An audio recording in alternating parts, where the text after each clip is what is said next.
It's 2017 and Old Time Radio DVD is still here. Check out our new customer ownership program and the lowest prices ever. Just go to oldtimeradiodvd.com for full information about this wonderful program. Don't forget our new program, 123 Ready TV. Folks, this is really a great app for Android and Windows phones, computers, and tablets. And it's only $19.99. In the near future, we will be adding a new component to it, Old Time Radio. It's a great product for 2017. Visit oldtimeradiodvd.com today. Place your order. You'll be glad you did. Palmolive Soap, your beauty hope, and Luster Cream Shampoo for soft, glamorous, caressable hair bring you Our Miss Brooks, starring Eve Arden.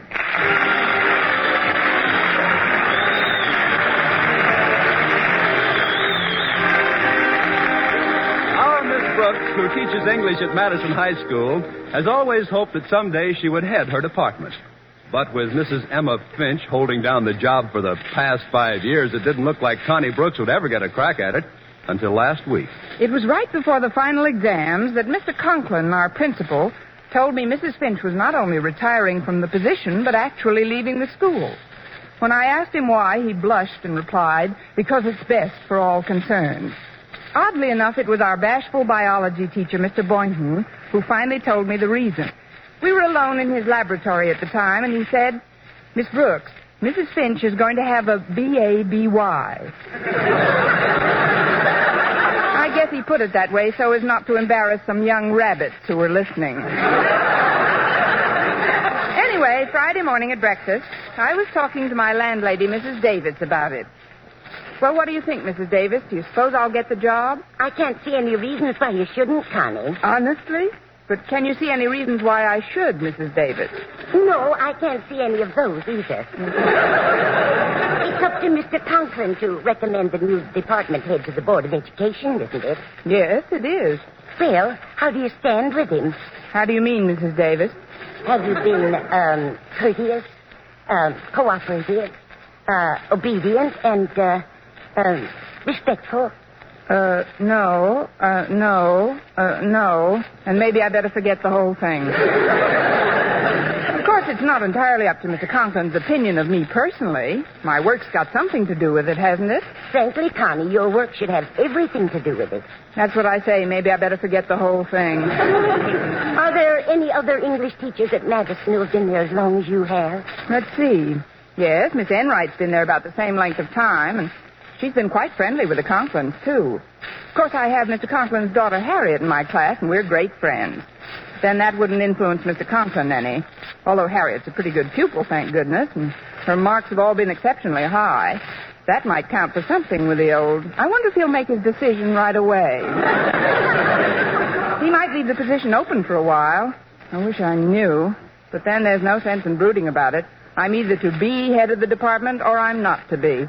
Oh, thanks for reminding me, Connie. I must get 2 tickets for Hamlet today. I promised my sister Angela I'd take her to see it. Of course, even if I forgot about it, she'd probably never even mention it. She's so absent-minded, poor thing. The older she gets, the more forgetful she is. How old is she now, Mrs. Davis? Who? Your sister. Which one? Angela, the absent-minded one. Oh, she's in the low 70s. That's pretty good golf for an old lady. Oh, Angela's not half as bad as my brother Victor. He's so forgetful sometimes. Why, do you know, Connie, he can be talking to you about something and right in the middle of a sentence get off on another topic altogether. Really? Yes, it's quite disconcerting, but I guess it's just something that scrambled, boiled, or fried, Connie. Well, I suppose you just have to... What? Your eggs, dear. How would you like them? I'd like them introduced into the conversation a little earlier. But now that you bring it up, Mrs. Davis, I'll take them any way you want yours. Good. Then we'll both have oatmeal. That's the only way to eat eggs. Whatever you do, don't miss snake pit. Where's the coffee, Mrs. Davis? Right here, Connie. I'll pour you some. Thanks. You know, it isn't just the extra salary that makes me so anxious to head the English department. It's the additional income. How much of a raise will you get, Connie? Oh, I'm not certain of the exact amount, Mrs. Davis, but it's well over $9 a month. Just think, I won't have to put newspapers in my shoes when the soles wear out. Now I can use magazine paper. You mentioned a Miss Enright before, Connie.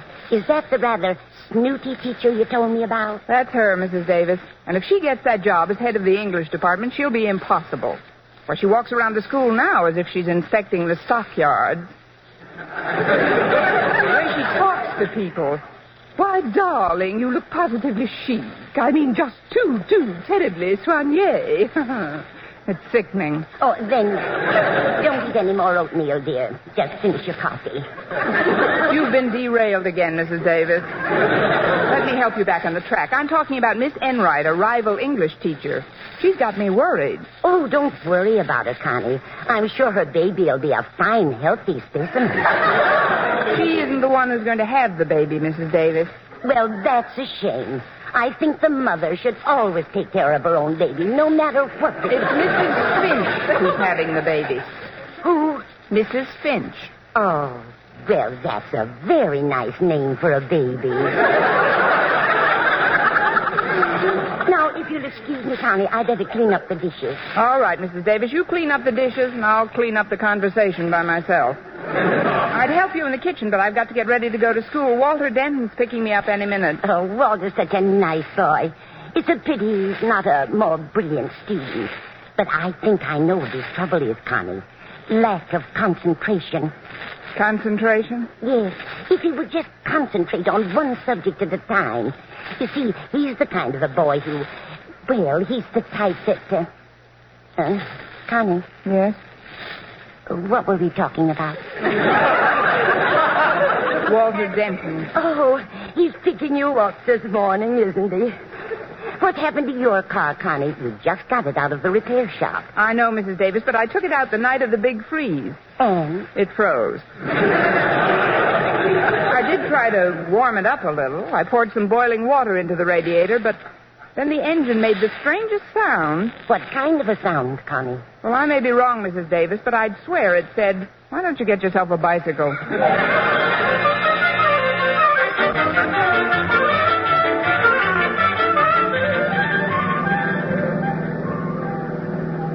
I'm glad you picked me up a little early this morning, Walter. Today may be a very important day in my life. Well, the importance of today or any day in your life, Miss Brooks, is only exceeded by your importance to your adoring pupils, of which, if I may be so bold, I consider myself one of the most worshipful and reverent. Amen. Thank you, Walter. There are things about you, Miss Brooks, character traits, I guess you'd call them, which are not to be found in any other teachers I've ever come into contact with. I just know that you are an eminently fair person. I also know that you're kind, gentle, and considerate of those who may not possess a superior mentality, which is obviously your birthright. What else do you know, Walter? That today you're giving us the final exams in English. I thought you were a little over-smitten with me this morning. Oh, I'm not trying to influence you to give me a better mark. Oh, no, I'd bend over backwards rather than curry favor. But I've actually studied for this test, Miss Brooks. Even Saturday, when Harriet dragged me to the movies, I took my books right up to the balcony with me. What were you studying, Romeo and Juliet? You're kidding me, Miss Brooks, but I'm serious. I really crammed in that movie. But how could you read in the dark? Oh, it isn't always dark. They have a 3-minute intermission between pictures. Well, that's plenty of time. Especially if you were studying in shorthand. Of course, not knowing exactly what the questions are going to be about makes it a little tougher. Naturally. It's sort of a strain on a student not to know approximately the nature of the questions he should expect. That's true. And just because a student has been fortunate enough to make a personal contact with a teacher whom he not only admires and respects as a person, but whose integrity and honesty as an instructor he holds in such high esteem, there's no reason for him to presume that just because he drives her to school faithfully and promptly, she would relinquish just one tiny iota of that integrity and slip him a little advance information about the test. Is it?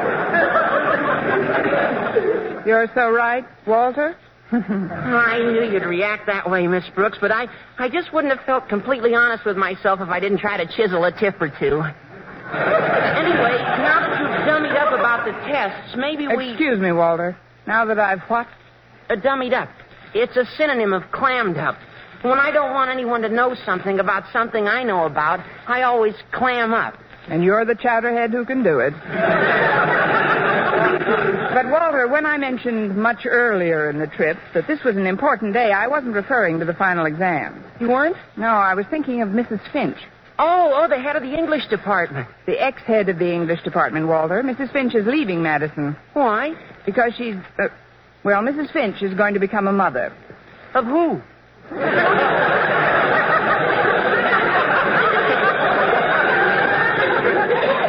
Now, that's a fair question. Of her son or daughter, as the case may be. I didn't know Mrs. Finch had any son or daughter. Walter, you're not related to Mrs. Davis, are you? Oh, no.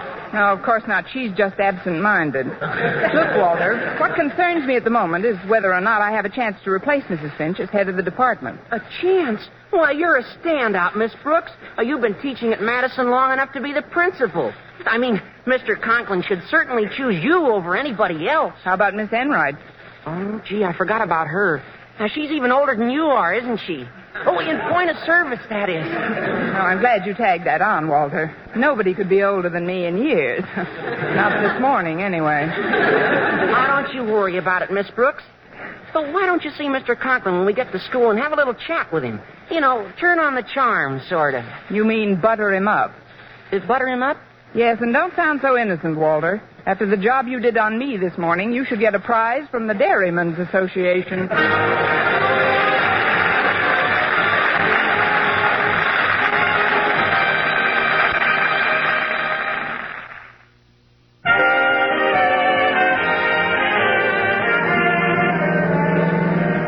Well, here we are, Miss Brooks.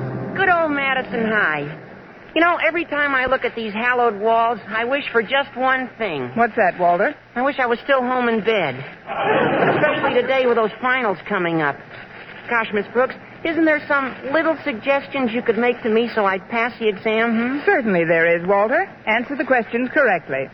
Yeah. Well, you better get off here, Miss Brooks, and I'll go park the car. All right, Walter. Thanks for the lift. And good luck today. Oh, thank you, Miss Brooks. And good luck with Mr. Conklin. Yeah, I'll probably need it. I hope he's in a good mood this morning. Although why this morning should be any better... Miss Brooks. Oh, it's Harriet Conklin. Good morning, Harriet. I wouldn't have interrupted your soliloquy, but you look sort of worried about something. Worried? Me? Whatever gave you that idea? Your complexion. It's not as ruddy as it usually is. Oh, that's just from the new powder base I'm using. It's called Elephant Wallow Gray. Actually, though, I do have something on what's left of my mind, Harriet. It's Mrs. Finch. She's leaving the school. Yes, I know. I heard she was going to have a B.A.B.Y. Who told you? Mr. Boynton. That figures. But, Harriet, as you must know, you've always been one of my favorite pupils. I'm glad you feel that way, Miss Brooks. You're my very favorite teacher. Thanks. I'm very fond of your mother, too. I know. And she's terribly fond of you, Miss Brooks. I'm glad. Then there's your father. Yes, I know. Well, Harriet, do you think that I was going to...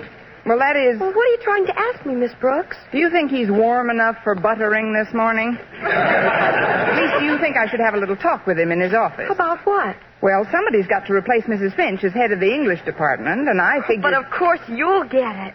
Is that from the horse's mouth or just rumor? I mean, did you happen to overhear anything that... Look, Harriet, I don't want anybody to intercede for me because of any personal relationship we may have built up between us. What I'm trying to say is, well, I wouldn't want any principal's daughter, not even a clever, bright, pretty, industrious, talented, intelligent one like yourself, to become a fifth column for me. Golly, Miss Brooks, nothing I could say would sway Daddy 1 inch. In fact, Mother and I bend over backwards rather than suggest anything about his duties at school. But I'm so sure you're our next head of the English department that I've even written a little poem about it. Care to hear it? Well, if you don't think it'll put the whammy on me. Jinx anything. To the head of the English department about to be, I present this little tribute to you from me.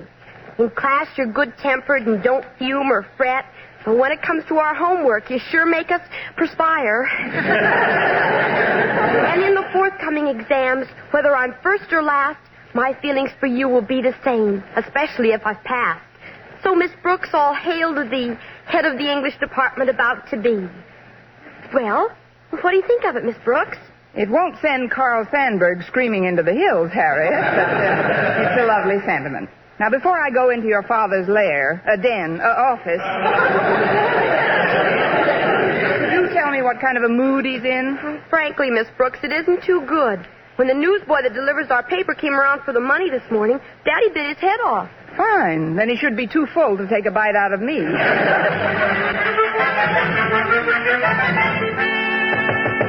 Come in.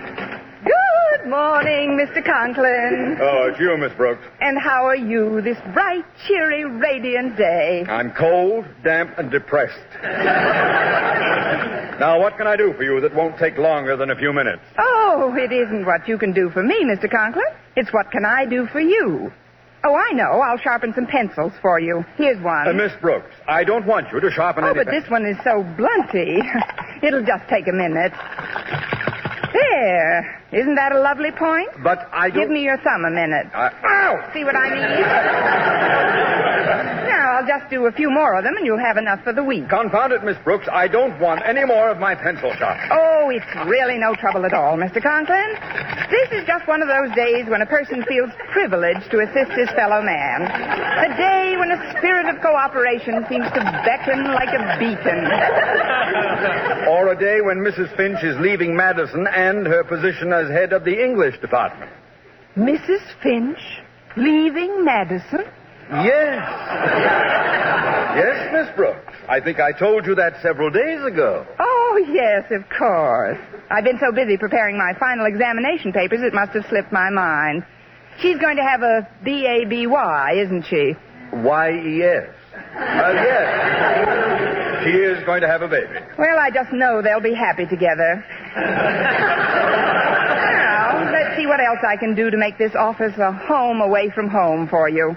I know. I'll just rinse out this pen wiper for you. That happens to be a blue pocket handkerchief I got for Christmas. Fallen out of my coat.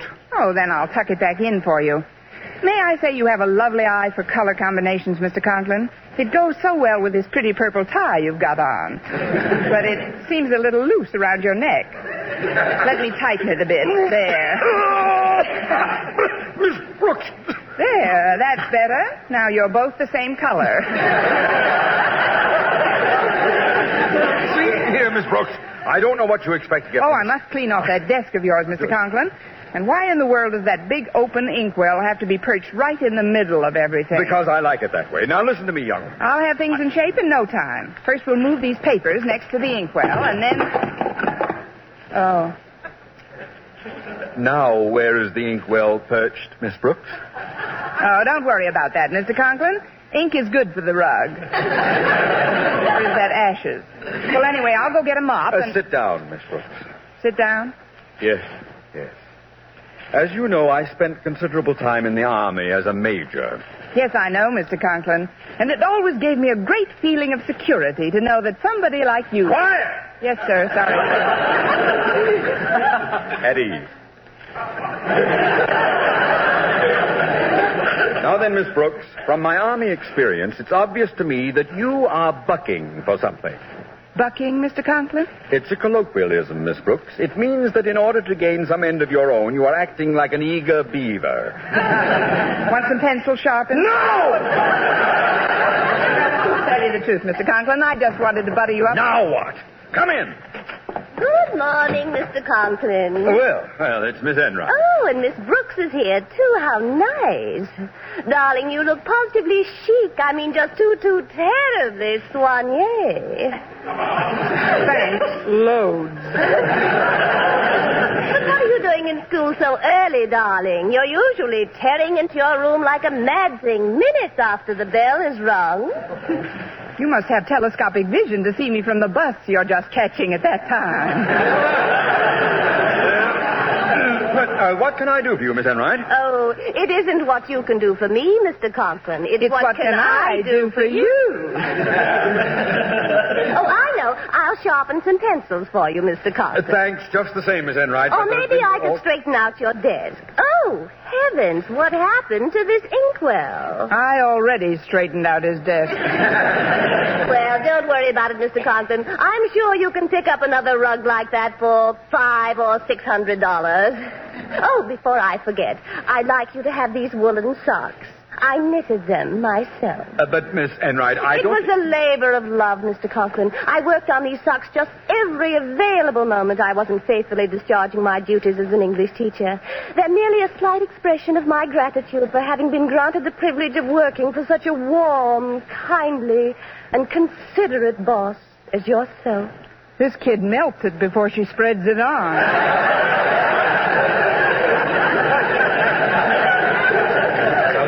Thank you for the thought, Miss Enright, but with Mrs. Finch leaving Madison... Oh, in a number of... is she really? Well, this is a big surprise. It must be. You look even more surprised than you did when we heard about it last Tuesday. That will do, Miss Brooks. Miss Enright, in view of the fact that you are eligible for the position that Mrs. Finch is relinquishing, I feel that I cannot accept this pair of socks. But, Mr. Conklin, whatever shall I do with them? You can give one to Mrs. Finch's baby. It'll make a nice sleeping bag for him. I think you should know, ladies, that my selection will be based largely upon the results your students achieve in their final exams this morning.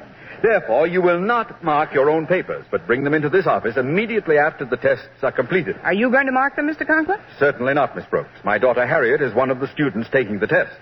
No, in order to assure complete impartiality, I've asked someone from another department to correct the papers. Mr. Boynton. Mr. Boynton? Oh, I know that you see each other socially on occasion, but he's the soul of honesty.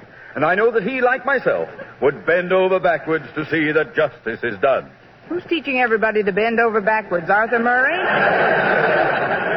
I don't think this arrangement is completely fair, Mr. Conklin. I never see Mr. Boynton. Well, if it'll make you feel any better, Miss Enright, I'm not going to see him again either. Until lunch.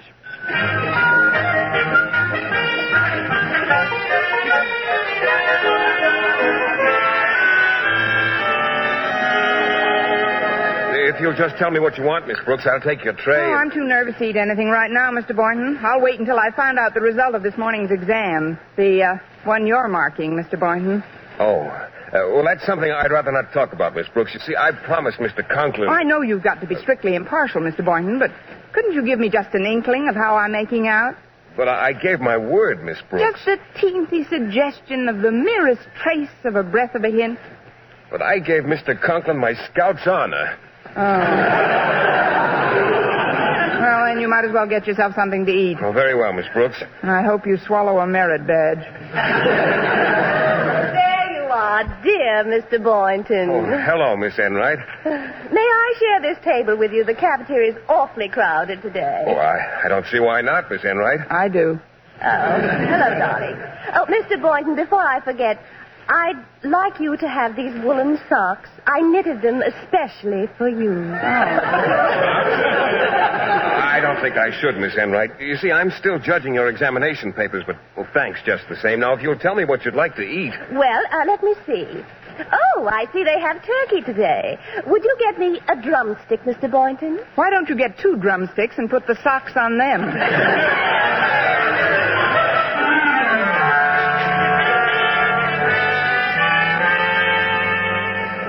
Miss Brooks, Miss Enright, I've summoned you to my office to tell you that Mr. Boynton has finished grading the examination papers and has reported to me that both of your classes have done equally well.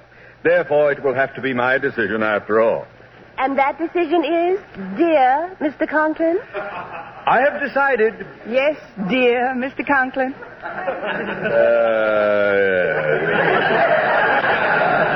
I have decided that for the coming fiscal year, I shall save the Board of Education exactly $9.85 per month. There will be no head of the English department in this school. Why, darling, what in the world are you doing? Just breaking some of the pencils I sharpened this morning.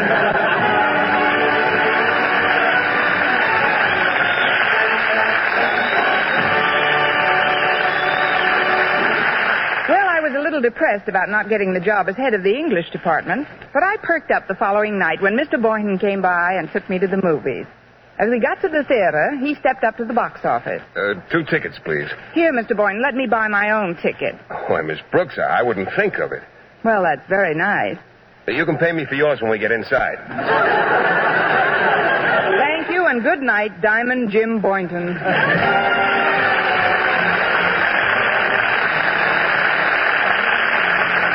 Tune into another Our Miss Brooks show brought to you by Palmolive Soap, Your Beauty Hope, and Lustre Cream Shampoo for soft, glamorous, caressable hair. Our Miss Brooks, starring Eve Arden, is produced by Larry Burns, written and directed by Al Lewis, with music by Wilbur Hatch. Mr. Boynton is played by Jeff Chandler, Mr. Conklin by Gail Gordon. Others in tonight's cast were Jane Morgan, Dick Crenna, Gloria McMillan, and Mary Jane Croft. For mystery liberally sprinkled with laughs, listen to Mr. and Mrs. North, the exciting, fun-packed adventures of an amateur detective and his beautiful wife. Tune in Tuesday evenings over most of these same stations. And be with us again next week at the same time for another comedy episode of Our Miss Brooks. Bob Lamont speaking. This is CBS, the Columbia Broadcasting System.